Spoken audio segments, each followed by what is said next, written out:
La policía actúa bajo la dirección y mando del Ministerio Público y en el artículo 132 del Código Nacional de Procedimientos Penales nos dice que una de sus obligaciones es recibir denuncias e informar a la representación social de las mismas y realizar detenciones, preservar el lugar del hecho y del hallazgo.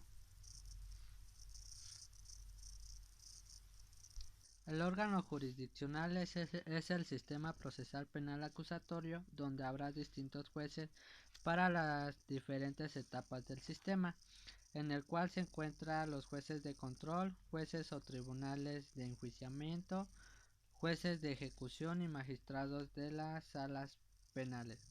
En el artículo 16 constitucional le impone a los jueces de control resolver de inmediatamente los asuntos sobre medidas cautelares, providencias precautorias y técnicas de investigación, además de sus deberes de morar y dirigir el desarrollo de las audiencias preliminares.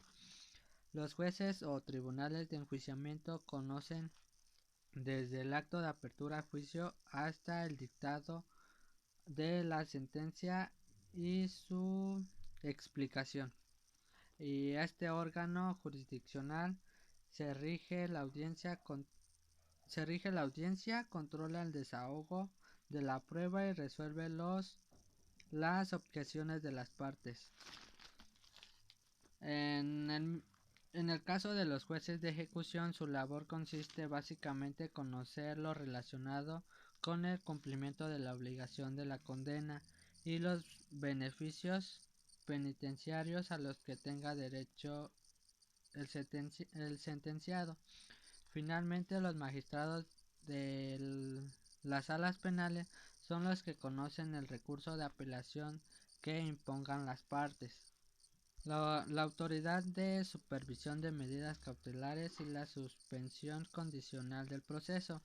Esta autoridad realiza la evaluación de riesgo del imputado y da seguimiento a los medios cautelares impuestos que son diversos a la prisión pre preventiva y a las condiciones que deba cumplir el imputado en razón de suspensión condicional del proceso. A continuación les comentaré los 10 datos para entender mejor el nuevo sistema penal acusatorio en México. El primer punto son las etapas del proceso penal acusatorio. En estas etapas son tres, que el primero es la etapa inicial, el segundo es la etapa intermedia y el tercero es la etapa de juicio oral. En el segundo punto nos habla sobre el delito de fragante, en el cual está el sujeto proceso en la ejecución de hecho, pariencia del delito, en la cual se desglosa el delito de fragante, lectura de derechos del imputado, denuncia o querella, diligencias iniciales de investigación, puesta a disposición del juez, control de detención, la formulación de imputación, declaración del imputado, medidas cautelares, vinculación a proceso, plazo de cierre de investigación. En el punto número 3 nos habla sobre la etapa intermedia. En esta etapa existe la formulación de la acusación, en los acuerdos probatorios, la exclusión de medios de prueba, el auto de apertura a juicio oral, en el cual se debe realizar los ofrecimientos de medios de prueba que serán debatidos dentro de la etapa de juicio oral. En el punto número 4 nos habla sobre la etapa de juicio oral, en el que se da por recibido el auto de apertura a juicio, donde se dan los alegatos de apertura, la prueba nueva, los alegatos de clausura, la deliberación, la emisión del fallo.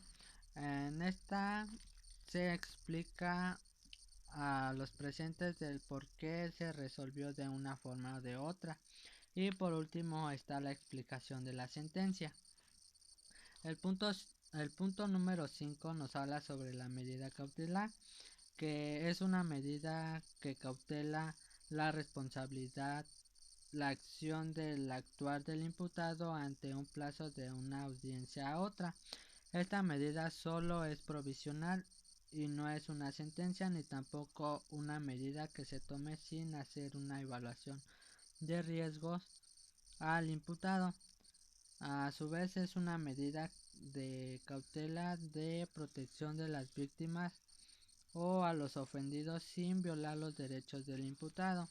El punto número 6 nos habla sobre los acuerdos reparatorios, que es la suspensión condicional del proceso.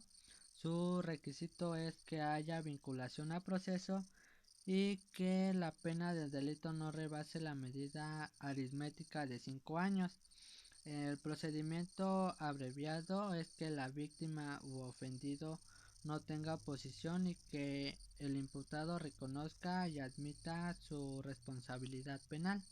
La prisión, el punto número 5 nos habla sobre la prisión preventiva, que es la excepción de la regla, en el cual es una parte que se tiene que dar a conocer mucho, ya que mucha gente piensa que el que no se les condene a una prisión ya que es injusticia, o a su vez dicen que es corrupción y no lo es.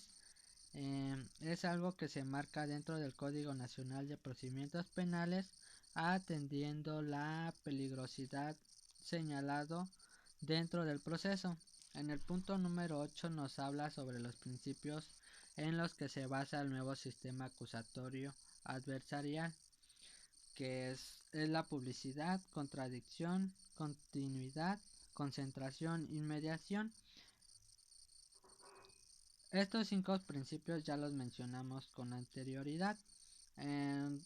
Después de estos 5 puntos se encuentra la igualdad ante la ley, igualdad entre las partes, el juicio previo y debido proceso, la presunción de inocencia y por último la prohibición de doble enjuiciamiento. En el punto número 8 nos habla sobre la detención.